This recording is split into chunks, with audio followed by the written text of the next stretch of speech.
Here's the word I got. For I am preparing a people and preparing a church for the next move and wave of my spirit. I call him I am if you're new here, okay? So you may hear me say I am, or you may hear me say the word of the Lord, or something referencing in that way. I am has sought and found a heart to institute the desire for my design. Therefore, I am builds a people, not for themselves, but for my kingdom purposes, says the Lord. It is not by happenstance that you are interested in my presence over people, and that you are interested in my presence over popularity. And it is no coincidence that you are come with eagerness of heart for more of my deep waters, for I have called you here for such a time, a set time, to accomplish my will in this season. This will be a long season of harvest that will come, but first, I, the Lord, lay the foundations in your heart, the fallow grounds that have been broken, to secure you. Securing you is to have you. I am built for the next move, and you that hear my voice, the voice of the Father, will be a part of this next move, as its heartbeat will emerge from this area, this region, this area. And it will extend in other cities as well, but the cadence will be sounded from this area, and the people will hear and gather themselves from afar and come to a place to hear, to train, and to be healed. To hear, to train, and to be healed. Some will join, some will hear, some will just hear and gather as a witness to what he's doing. And then others will train and fully connect. In every move of God, as I just digress a moment, every move of God, you always have people that run to it and try to duplicate it. Duplication doesn't happen without training, and so that's why there has to be training in order to fully connect, while others will come and just be a witness of what God is doing in the region. What I saw was a man laying on the States, and his heart was in this area, and then his arms and hands and the rest of his body extended.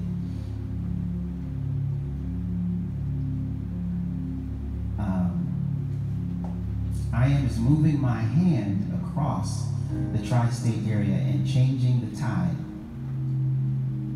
The waters are not abating. What I saw was just his hand just sweeping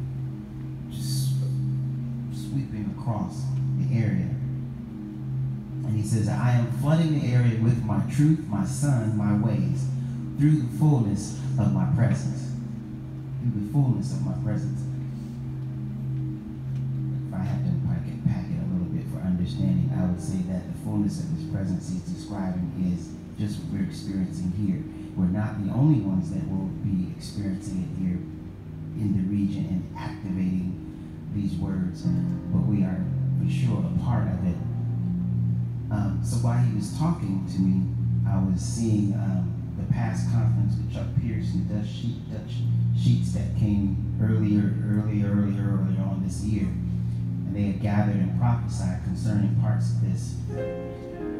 And so I saw that. And then the next thing he says is that what I have in my reservoir to accomplish will be walked out by many feet connected to many hearts that have been rightly adjusted and fitted for this assignment. You will train others in my presence, train others in my presence, so that they can go back and establish my manifested presence within the walls of their cities, through their churches, their groups, and their meeting places. I will have you train, teach, and release those who will be coming in this next season. For the areas will become areas of my presence in various parts of this region and the outskirts of this region. Any questions? Who of you will fully submit yourselves? Is up to you. Know that these are not the last days before the Lord come, but these are the days where my presence will fill the earth like never before. These are the days coming that my face will light and shine and be brighter than the sun. This is why you are in a season of preparedness, getting your heart right, getting in position on everywhere, every part of your life. I am repositioning and adjusting you. This is where part of that word that I sent you the other day takes place. Do not kick against what I am doing. Move away from sin and turn toward righteousness. Move away from complacency and turn away from mediocre lifestyles of less than. Turn away from immaturity and embrace Holy Spirit, who will continue to speak and show you all things so you are properly equipped for the coming days.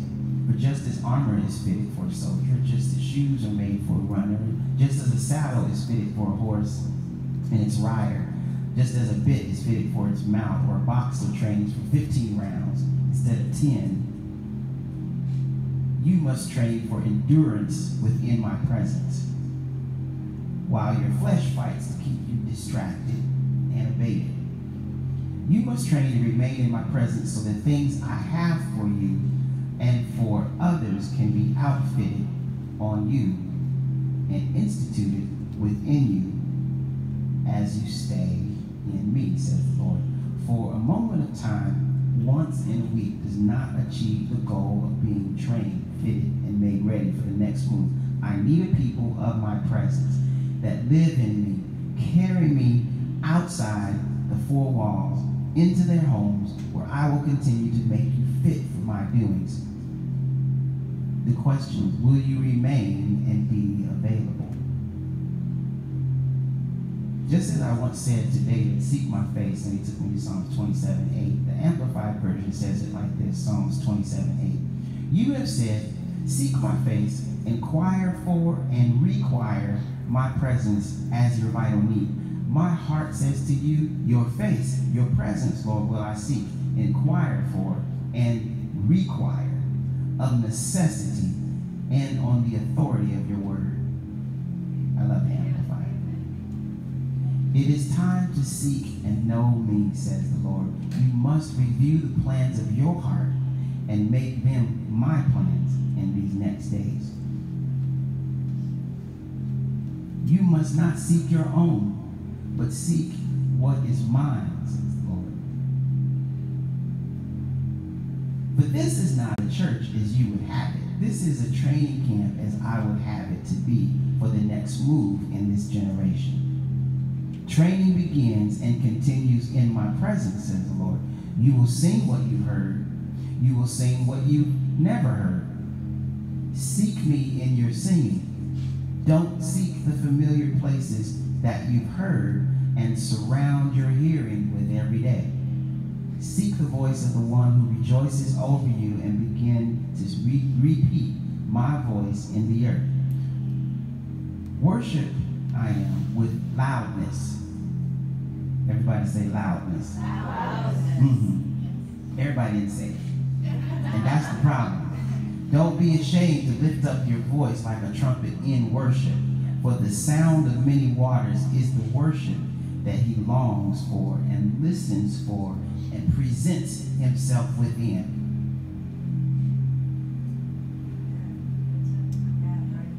So I've never been to Niagara Falls, but I hear that it's pretty loud. Okay, the crashing of water. It's timeless. There's no end and there's no beginning to the sound. It is just sound. It's just sound. There are all kinds of frequencies in water, but you just hear it all together. It's all one big magnitude of sound. Our worship is to be the same way, like the sound of many waters is the word described. The sound of many waters, not just God, we love you and we worship you. And everybody looks around at the one that's worshiping. And everybody just kind of sits and watches while the others worship. God, I bless your name. You are holy. And we just kind of, yeah. I love you, God. Thank you, Jesus. I don't have a microphone in my hand, or if I do have a microphone, but I don't want to really go forward and say it too loudly. But God's presence is loud. When he shows up, he doesn't always show up in a whisper. He shows up loudly. Even on the mountain with Moses, he showed up loudly. When Moses said God is going to be up on this mountain, and at first they were like, hey, we want to go there too. We want to go with you too. Until they heard what God was sounding like, and the thunder, the roar that was coming off the mountain was so fearful that the fearless decided, I'm fearful. I don't want to go to the mountain. I don't want to be near the mountain. The Lord said, don't even touch the mountain. Don't even touch it. Don't even touch it. It was so much commotion going on. And in church, we have what God has said in this particular word, where we give him mediocre worship, mediocre praise, mediocre. We just don't have the passion that he wants. Now, when we need something, we become very passionate. Your daughter plays softball. Sure, at the softball field, you know, when things ain't going right, you know, folks get upset. Hey, what you doing? Tell that pitcher, tell that coach to get out there and say something. All kinds of things get said. And we get in church and we get quiet. We don't want people to hear our praise.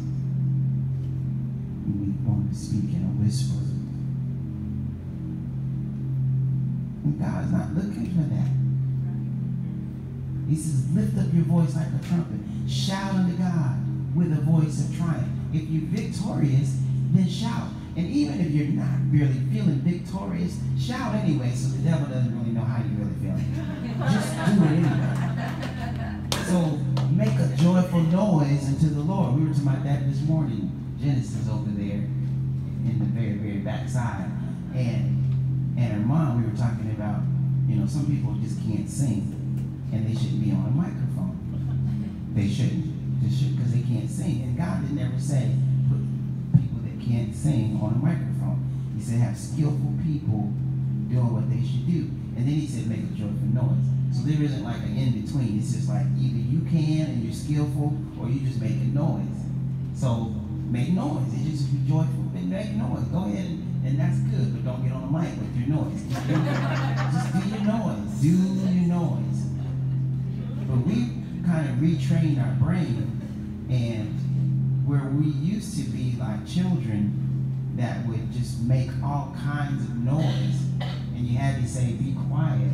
Shh, stop that. We've retrained our brain now that we're grown and we have all this ability within us that he said is inability without him, that we tend to. We've got all the stuff we think about ourselves, and we think people are thinking about us, and so we're insecure, we're not confident, or we just don't want to. We just don't have the need to. And then God gives us needs so that we will run to him. And then we do that in that season, and then we pull away. And he's saying, I want you like that all the time, running to me, fearing me, shouting my name.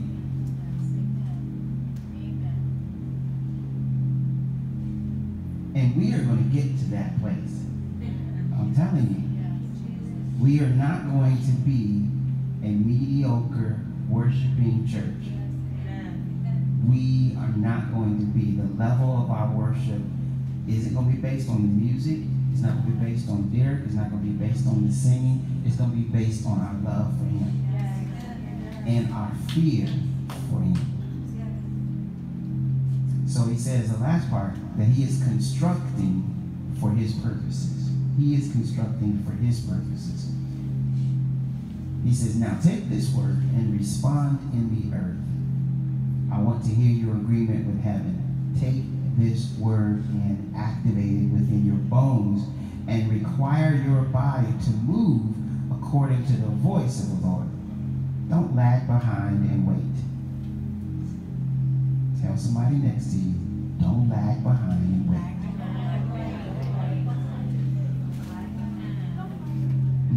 See, like even in that, everybody didn't say it. That's what we're talking about. We know how to act other places. We get in church and we got choices.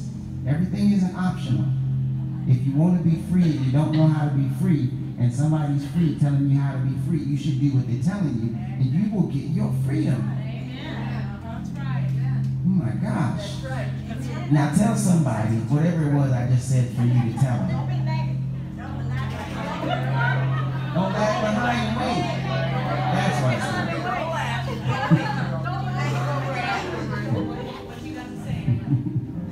The fear of the Lord shall come upon you, and you shall know that I, the Lord, has visited you. Remove, tear down the spirit of containment in your life. Tear down the spirit of containment in your life. We were singing earlier about set a fire in my soul, and I can't contain it, and I can't control it. You know, you look around this room, whether I'm looking at singers or whether I'm looking at people, looking at myself in the mirror, and we sing with containment. God isn't happy when we sing contained. He's happy when we take the lid off of ourselves and allow ourselves to be free. Some of us were walking around earlier in worship. That's freedom. Some of us were lifting up our voices and strong. That's freedom. You have to push against the spirit that is pushing against this region. This particular region we've talked about is a spirit of containment over it. Just to go so far. Just to get so far. Whether it's in the natural, whether it's money, just to make just so much. And it's harder to get that promotion. It's harder to get that right up above there to that next thing. And so then we get comfortable and complacent with the mediocre halfway up the mountain position when God is saying, get the spirit of containment out of here.